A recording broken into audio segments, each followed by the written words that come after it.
नमस्कार दोस्तों, investing India के बहुत ही फ्रेश एपिसोड में आपका स्वागत है। तो चलिए शुरू करते हैं। यहाँ पर दोस्तों सबसे पहली अपडेट निकल कर आ रही है यूनियन टेरिटरी चंडीगढ़ से, जहाँ पर चंडीगढ़ पीजीआई ने उनका और देश का पहला एम्प्यूटी क्लिनिक लॉन्च कर दिया है। बेसिकली ये क्लिनिक एम्प्यूटी पेशेंट्स के स्पेशल केयर और उनकी इंप्रूवमेंट के लिए लॉन्च किया गया है, जो एम्प्यूटी पेशेंट्स को हर तरह का physical, social and mental support provide करके उनकी हेल्थ को और बेहतर करने में योगदान देगा। पीजीआईएमईआर चंडीगढ़ का प्लान है कि इस एम्प्यूटी क्लिनिक में पेशेंट्स को केयरफुली एंड मेंटली ट्रीट करके उनको एक नॉर्मल पर्सन की तरह सोसाइटी में भेजा जाए, ताकि उनको अपने आप में से किसी भी तरह की हैंडीकैप पर्सन जैसी कोई भावना ना आए। बेसिकली जैसा कि आप जानती हैं कि जब किसी भी पर्सन का कोई हाथ या पैर कट जाता है तो उनको सर्जरी, ट्रीटमेंट या फिर आर्टिफिशियल पार्ट्स लगवाने के लिए बहुत सारे हॉस्पिटल के चक्कर काटने पड़ते हैं। लेकिन इस एम्प्यूटी क्लिनिक में इस तरह के सभी सर्जरीज, ट्रीटमेंट्स एक ही जगह पर पॉसिबल हो पाएंगे, जो कि पीजीआईएमईआर का एक काफ़ी अच्छा इनिशिएटिव है।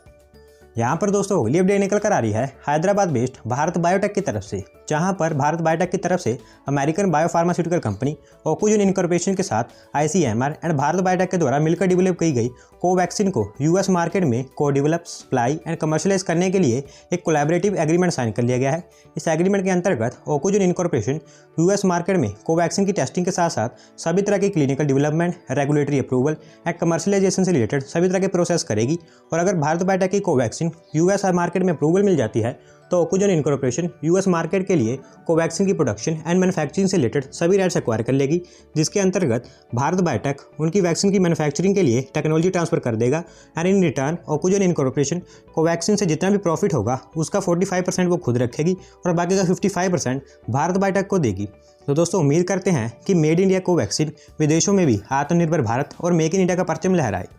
यहाँ पर दोस्तों अगली अपडेट निकल कर आ रही है ministry of housing and urban affairs की तरफ से, जहाँ पर उनकी तरफ से डिसाइड किया गया है कि देश में बढ़ती अर्बनाइजेशन की डिमांड को पूरा करने के लिए देश में 8 न्यू स्मार्ट सिटीज को कंस्ट्रक्ट किया जाने वाला है। बेसिकली जैसा कि आप जानती हैं कि देश में अर्बनाइजेशन बहुत तेज़ी से होता जा रहा है और गवर्नमेंट का मानना है कि 2030 तक इंडियन पॉपुलेशन की 40% पॉपुलेशन सिटीज़ में रहने लगेगी। जो करंटली हमारी दिल्ली, मुंबई जैसी इंडस्ट्रियल सिटीज़ हैं उन पर तो पहले से ही बहुत ज़्यादा दबाव है, जो आने वाले समय में अर्बनाइजेशन के कारण और भी बढ़ता चला जाएगा। तो ऐसे में अर्बनाइजेशन की बढ़ती डिमांड को पूरा करने के लिए गवर्नमेंट की तरफ से 8 न्यू ग्रीनफील्ड स्मार्ट सिटीज़ को कंस्ट्रक्ट करने का प्लान सामने रखा गया है, जो देश के अलग अलग स्टेट्स में सेटअप की जाएंगी। दोस्तों न्यू 8 स्मार्ट सिटीज़ को कंस्ट्रक्ट करने के लिए ministry of housing and urban affairs की तरफ से नेक्स्ट 6 मंथ के बीच इसका पूरा फ्रेमवर्क तैयार कर लिया जाएगा कि कैसे इन न्यू स्मार्ट सिटीज़ को डेवलप किया जाने वाला है। इन 8 स्मार्ट सिटीज़ के लिए गवर्नमेंट ने टोटल 8,000 करोड़ का आउटले सामने रखा है, जिसमें से हर एक सिटी के डेवलपमेंट के लिए 1,000 करोड़ रुपए एलोकेट किए जाएंगे। और जैसे जैसे न्यू स्मार्ट सिटी डेवलप होती चली जाएंगी वैसे वैसे इन स्मार्ट सिटीज़ में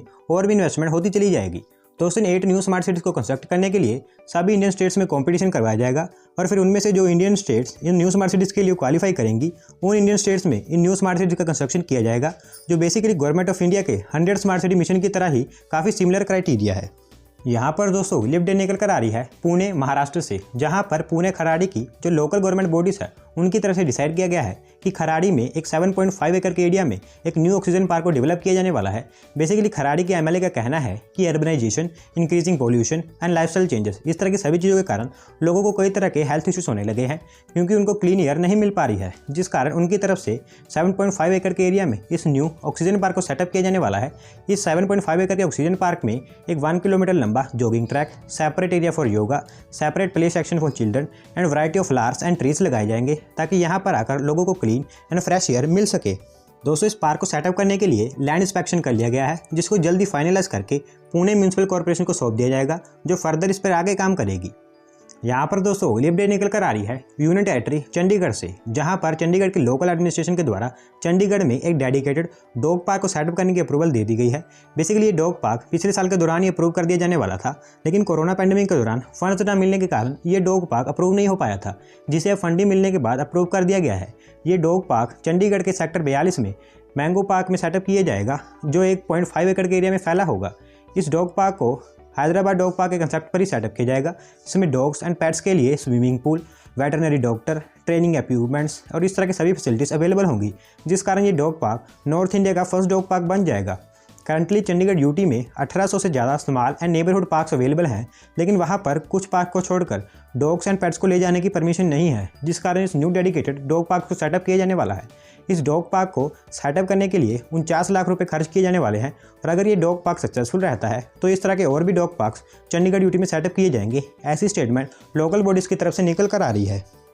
यहाँ पर दोस्तों अगली अपडेट निकल कर आ रही है इंडियन रेलवेज की तरफ से, जहाँ पर इंडियन रेलवेज के फर्स्ट एसी रेलवे टर्मिनल को जल्दी फरवरी एंड तक ओपन कर दिया जाने वाला है। इस सेंट्रलाइज्ड एसी रेलवे टर्मिनल का निर्माण बेंगलुरु के बयापन्नाहाली रेलवे स्टेशन पर किया जा रहा है, जिसको बेंगलुरु के कैंपागोड़ा इंटरनेशनल एयरपोर्ट के कंसेप्ट पर डेवलप किया जा रहा है। इस न्यू एसी रेलवे टर्मिनल का निर्माण 4200 स्क्वायर मीटर के एरिया में किया जा रहा है, जिसमें 3 pit lines, 8 stab lines and 7 platform शामिल हैं। इसके अलावा VIP lounge, upper class waiting hall, food court and passenger information system, इस तरह की सभी चीज़ों का भी कंस्ट्रक्शन किया जा रहा है। इस सेंट्रलाइज्ड एसी रेलवे टर्मिनल को 314 करोड़ की लागत से कंस्ट्रक्ट किया जा रहा है, जिसे कंस्ट्रक्शन के लिए 2015-16 में अप्रूव कर दिया गया था। इस न्यू एसी टर्मिनल के बन जाने के बाद इस रेलवे स्टेशन की passengers handling capacity and train operating capacity ये दोनों बढ़ जाएगी, जिससे कि रेलवे स्टेशन डेली 50,000 से ज़्यादा पैसेंजर्स को ईजिली हैंडल कर पाएगा और डेली 50 से ज़्यादा ट्रेन ईजिली ऑपरेट कर पाएगा, जिससे कि बेंगलोर के और भी रेलवे स्टेशन से पैसेंजर्स एंड ट्रेन इन दोनों का लोड काफ़ी कम हो जाएगा। ये new AC railway terminal Indian railways का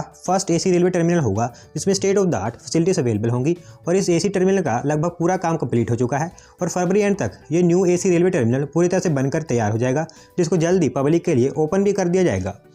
यहाँ पर दोस्तों अगली अपडेट निकल कर आ रही है इंडियन डिफेंस सेक्टर से रिलेटेड, जहाँ पर यूनियन फाइनेंस मिनिस्ट्री की तरफ से बजट प्रेजेंटेशन के समय ये अनाउंस कर दिया गया है कि देश में क्वालिटी ऑफ एजुकेशन को बेहतर करने और यूथ को आर्मी एंड डिफेंस में इंकरेज करने के लिए 100 न्यू सैनिक स्कूल्स को अक्रॉस द कंट्री सेटअप किया जाएगा। इन सभी स्कूल्स को central government, private schools, NGOs and state government के द्वारा मिलकर स्टेब्लिश किया जाएगा, जिन्हें state governments and central government के द्वारा फंड किया जाएगा। बेसिकली जैसा कि आप जानती हैं कि इस साल इंडियन फाइनेंस मिनिस्ट्री ने डिफेंस सेक्टर के लिए पिछले साल से भी ज़्यादा बजट अनाउंस किया है और क्योंकि इस समय हमारे देश के पड़ोसी देशों चाइना एंड पाकिस्तान के साथ काफ़ी ज़्यादा खराब रिलेशन चल रहे हैं, जिस कारण गवर्नमेंट अपने देश की बॉर्डर एंड नेशनल सिक्योरिटी को और भी स्ट्रॉन्ग करना चाहती है और इसी मकसद के लिए गवर्नमेंट ने इस साल डिफेंस सेक्टर के लिए और भी ज़्यादा बजट अनाउंस किया है और उसी के अंतर्गत इन 100 सैनिक स्कूल्स को भी सेटअप किया जाने वाला है, ताकि देश में चिल्ड्रन एंड यूथ को physically, mentally and academically prepare करके उनको नेशनल डिफेंस अकेडमी में एंट्री के लिए भेजा जाए, जिसके लिए वो देश की सेवा करने के साथ साथ सोसाइटी में एक well corrected and useful citizen बन सके।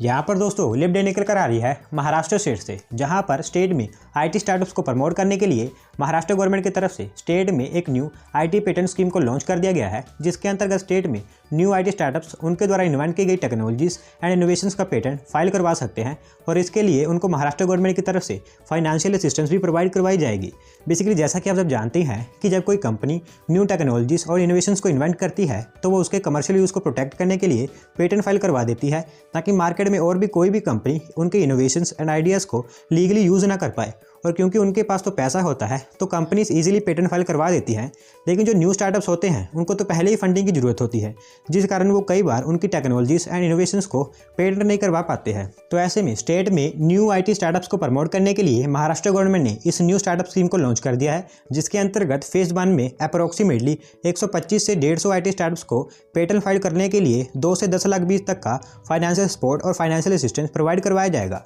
तो दोस्तों देश में आईटी स्टार्टअप्स को प्रमोट करने के लिए महाराष्ट्र गवर्नमेंट का ये काफ़ी अच्छा इनिशिएटिव है।